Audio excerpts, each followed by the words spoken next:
xubno ka mid ah odayaasha waxgaradka iyo mas'uuliyiinta beelaha biciide oo maanta iskugu yimi hotel Deero ee magaalada Burco ayaa ka hadlay xadhiga boqor Cismaan Aw Maxamuud Buurmadow waxaanay fariin u direen xukuumadda Soomaaliland taasoo ay ku dalbanayaan in xabsiga laga sii daayo boqor Cismaan Aw Maxamuud Buurmadow waxaanu ka cadhaysanay oo aanu cambaaraynayna arinta ka dhacday garsoorka ee Soomaaliland ee Hargeysa iyo sida sharafta iyo maamuuska iyo xasaanadii uu boqorku lahaa loogu tuntay khaasatan qarankan ballaaran ee uu boqorku ka soo jeedo waxaad moodaa in la iska indhatiray xaqiiqadana la darsoorkiina si khasaba ama si dadban wax ugu yeedhinaya si ay danahooda ugu fushadaan waxaanu aaminsanahay boqorka inaan loo xidhin waxa la sheegayo iyo meesha uu tagay ee Carmale iyo hadalka uu ka yiri wuxuu ahaa hadal nabadeed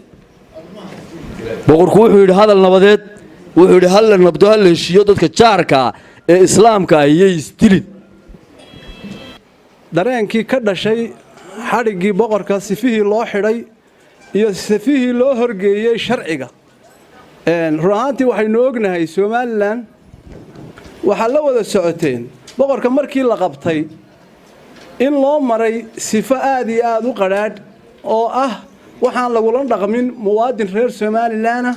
iyo qof xisaanad iyo karaamo ummadeed sita ummadda inta la eg karaamadeedii sita waxaan leenahay madaxweynaha jamhuuriyadda Soomaaliland annagoo karaameynayna wuxuu ku ololeeyay doorashadiisii dhaweyd ee 4 bilood iyo wax yar ka soo wareegeen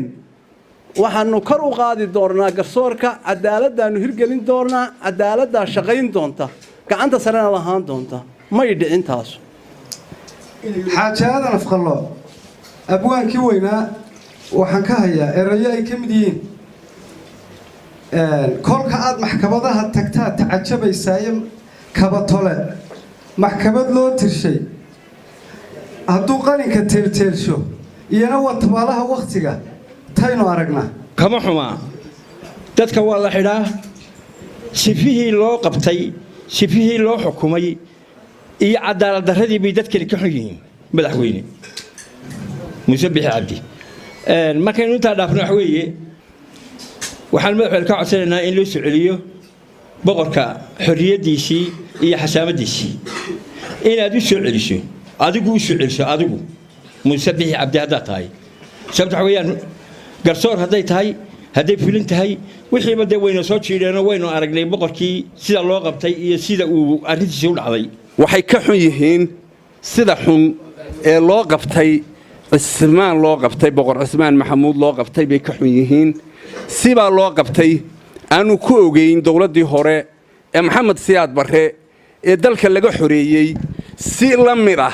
boqor Cismaan loo qabtay waxaad moodaa taariikhdii inay tahay taariikhda lagu xukumay boqor Cismaan maanta lagu xukumay iyo maxkamadda xukuntay ma aha sharcigu sidaa baanu aragnaa waa dhaqan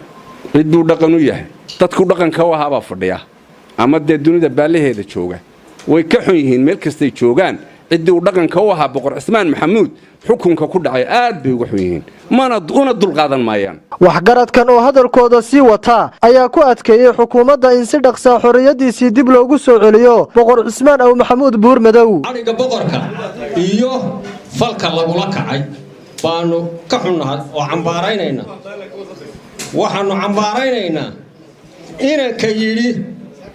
2 sano ayaan jees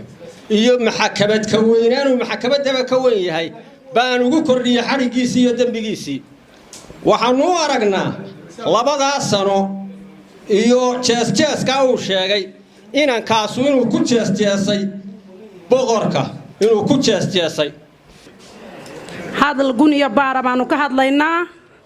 waxaanu ka hadlaynaa dumarka iyo caruurtu hadalka ay ka kacaan ragguna way ka kacaan